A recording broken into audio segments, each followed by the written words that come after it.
The next 3 cottages were built by Burnell in the same year, and it probably was 27, and around there somewhere.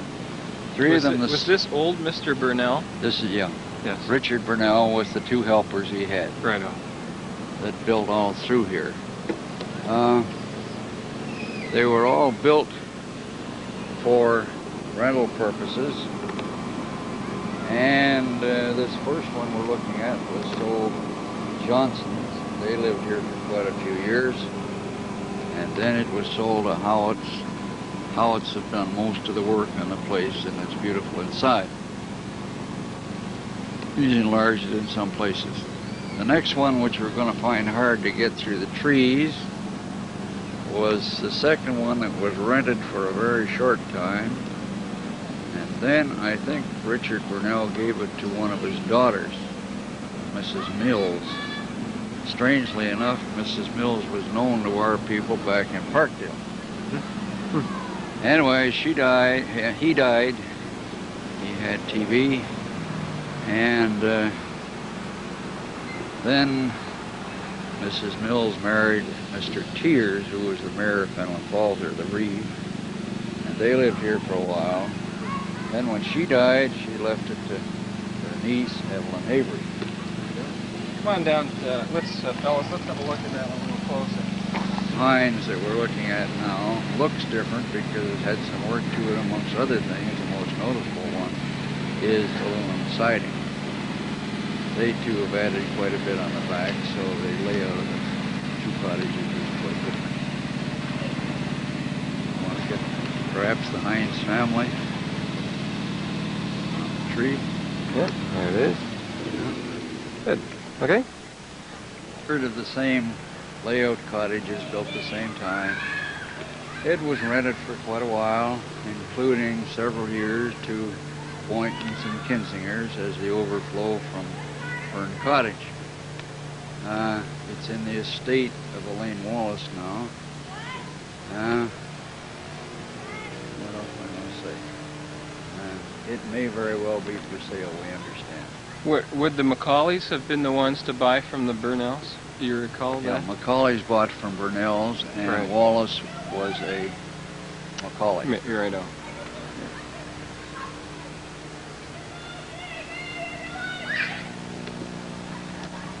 In 1922, as I've told you earlier in this film, we rented in the far end of the grove, and before the season was over, my grandfather fell in love with this particular area. I've said also that it was all swamp through where the road is now, but there was a beautiful little grove of trees through here. Those pines were not there, so you could see right through, and he said, I want that piece of property. And he said, I want the corner to be up here. It's by that pile of rocks. And he went over that far, and it turned out to be about 115 feet. And he said, that's where I want to go. At the lakeside, I want to include that beautiful big rock. Mm-hmm. Unfortunately, when it subsequently surveyed, the rock was on the other property. That's right. It has McMullen's name on it to prove it. Now, he came up in July of 1923, and he brought with him his next-door neighbor, who was a retired journeyman carpenter. And then they got 3 fellows local help, and they put the cottage up pretty fast. Mind you, they had to cut down trees before mm-hmm. they would ever start. Mm-hmm. And what year would that be? This is still 1923, and it was ready for occupancy in August, 2 or 3 weeks later.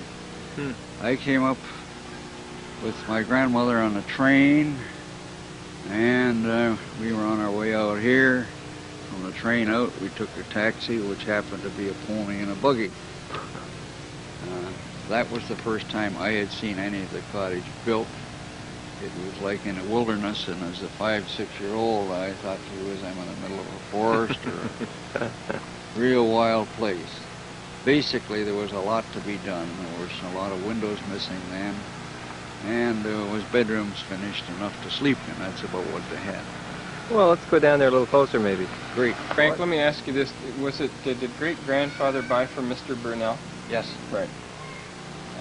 And the year before he bought, there had been newlyweds come up here and camped in this nice little area through here.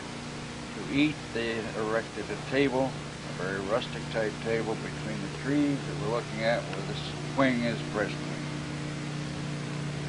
And that was their little dinette. And little did they know that generation after generation would enjoy some recreation on that swing. Now then, the cottage was generally, the overall size is the same as it was originally.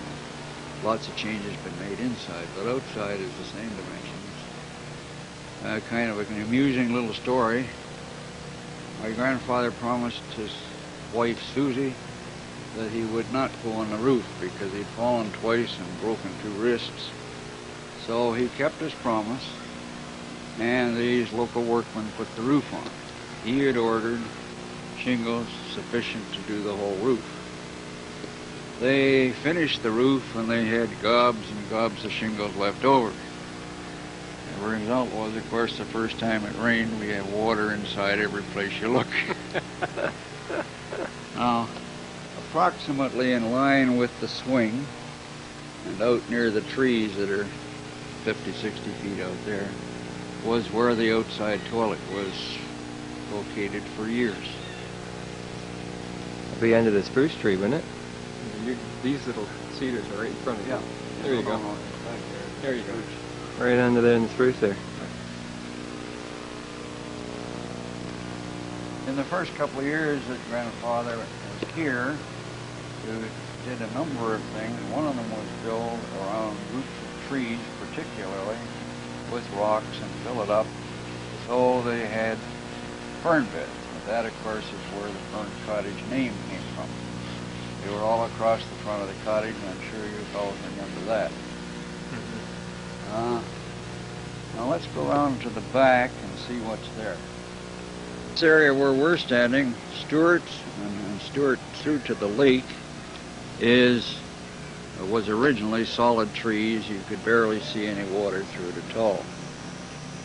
Our first endeavor of a wharf was over approximately where that paddle boat sits right now.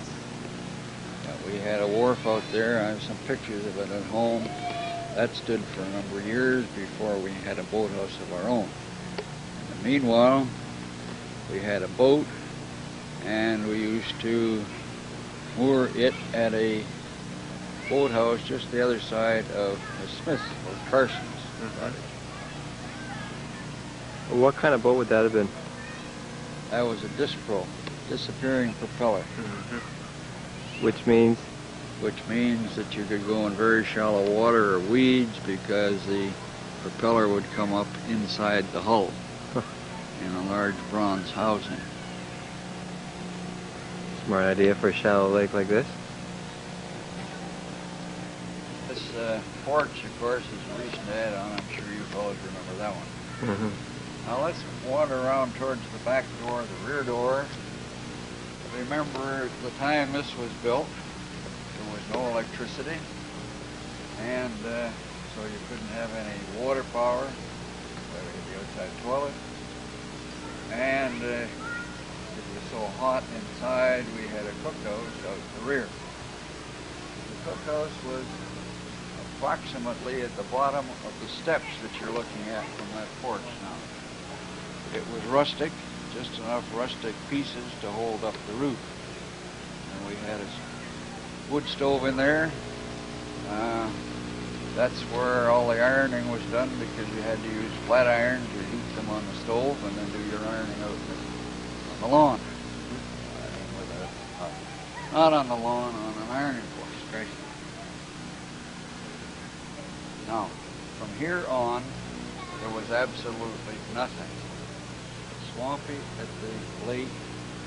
A high spot ran through about where the cottages are located now. Are you picking me up? So there used to be an knoll ran right through here, And it's still visible if you look at it. Most of the cottages, next few, were built on top of that knoll. Right.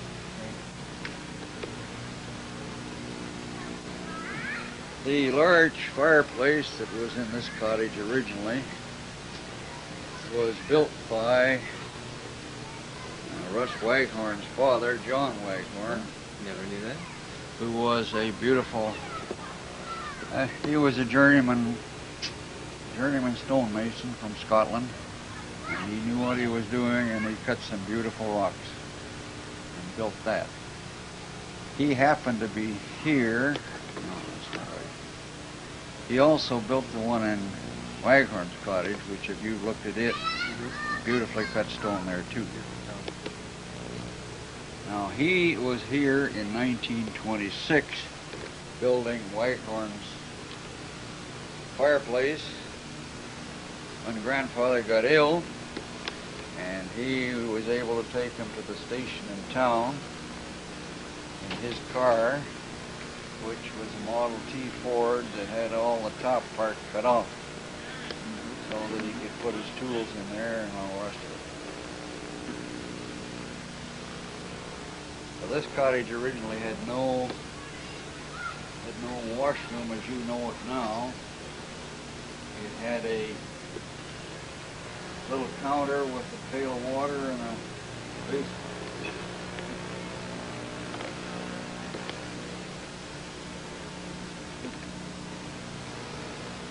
Russ Waghorn was a partner of Frank Kinsinger, and when he saw this place up here, he was so taken with it, he was bound he was going to get a piece of the property. And because of that connection and the connection between grandfather and old John Waghorn, they talked him into selling a little piece of the property, which is why Waghorn's lot is so small. That cottage of Waghorn's was built in 1926.